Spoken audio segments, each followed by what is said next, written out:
షిరిడి సాయిబాబా ఎంత గొప్ప యోగి అంటే మనకు హితబోధ చేసే వాళ్ళు కూడా దైవంతో సమానం. ఏకైక జగద్గురువు షిరిడి సాయిబాబా అని చెప్పి భక్తివన్ ప్రేక్షకులకు నమస్తే. సాయి సత్సంగానికి స్వాగతం. షిరిడి సాయిబాబా ఎంత గొప్ప యోగి అంటే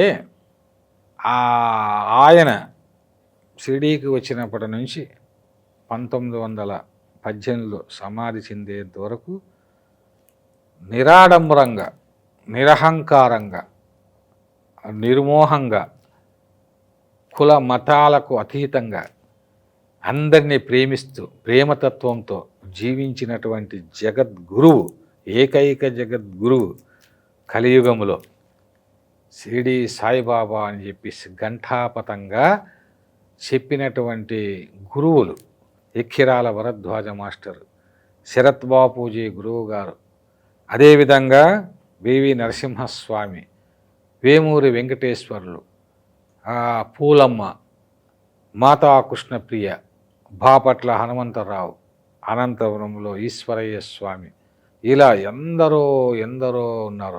ఈనాటికి కూడా జస్టిస్ చంద్రకుమార్ గారు. అంటే వీళ్ళందరూ చెప్పినటువంటి సిద్ధాంతాలు, వీళ్ళు చెప్పిన పరిశోధన వీళ్ళు రాసినటువంటి ప్రచురించినటువంటి వీటన్నిటినీ భారతదేశంలో ఉన్నటువంటి అన్నిటినీ పరిశీలించిన తర్వాత నాకు అర్థమైనటువంటి విషయం ఏమిటంటే, దైవం మానుష రూపేణ అనే పెద్దలు అన్నట్టుగా మనిషి దైవం అంటే ఎక్కడా ఉండడు. మనిషి రూపంలోనే దైవము మనకు కనిపిస్తూ ఉంటారు.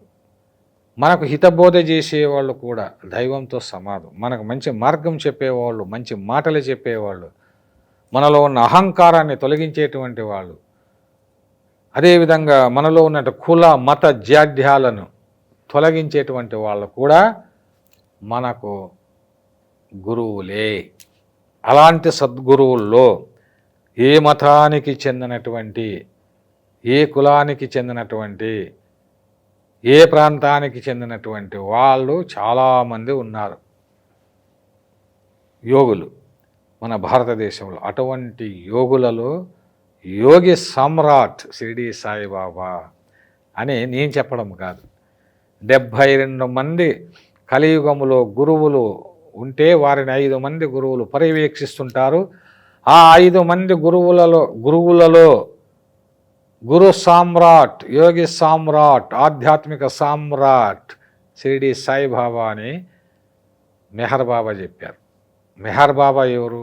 ఆయన కొన్ని సంవత్సరాలు మౌనంగా ఉన్నటువంటి గొప్ప యోగి. మరి మెహర్ బాబా గురువు ఎవరు?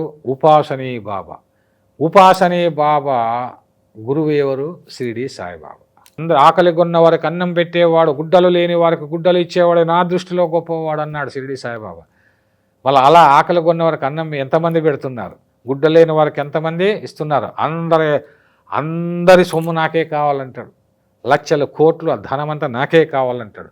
ఈ దుర్మార్గులకు వంతో పాడుతూ కులము మతాన్ని వాటికి ఆపాదించి అరకొర జ్ఞానంతో ఉన్నటువంటి మూర్ఖులు వీళ్ళు ఏం చేస్తారంటే, వాళ్ళు బతకడానికి కోసము అన్ని అబద్ధాలు ప్రచారం చేస్తూ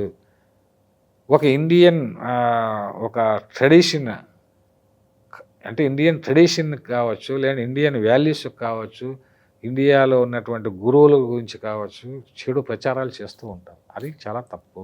కులాన్ని బట్టి, మతాన్ని బట్టి, ప్రాంతాన్ని బట్టి ఎదుటి వ్యక్తి యొక్క వ్యక్తిత్వాన్ని కావచ్చు, అతని మంచితనాన్ని కావచ్చు, అతని ప్రేమతత్వాన్ని కావచ్చు, సేవాతత్వాన్ని కావచ్చు, అతని ప్రతిభను కావచ్చు అంచనా వేసేటువంటి ఒక దుర్మార్గమైన కాలం ఇప్పుడు వచ్చింది. కానీ అందుకే సాయిబాబా అన్నాడు, చర్చలు మాయా. సాయి భక్తులకు నేనేం చెప్తున్నానంటే, సాయి భక్తులందరూ కూడా ఎవరితోనో వాదించకండి, మూర్ఖుల దక్క దూరంగా ఉండాలి. కాబట్టి ఎందుకు ఒక పరబ్రహ్మం మీరు ఎప్పుడైతే ప్రశ్నిస్తారో అక్కడే చచ్చిపోతారు. ప్రశ్నించే వాడికి జ్ఞానం ఉండి ప్రశ్నిస్తే అది వేరే విషయం. వాడు అజ్ఞానంతో అహంకారంతో ప్రశ్నిస్తే ప్రశ్న వల్లనే ప్రపంచం మారింది అంటారు. నిజమే, కాదనము. కానీ ప్రశ్నించేవాడు ఫిలాసఫర్ అయి ఉండాలి.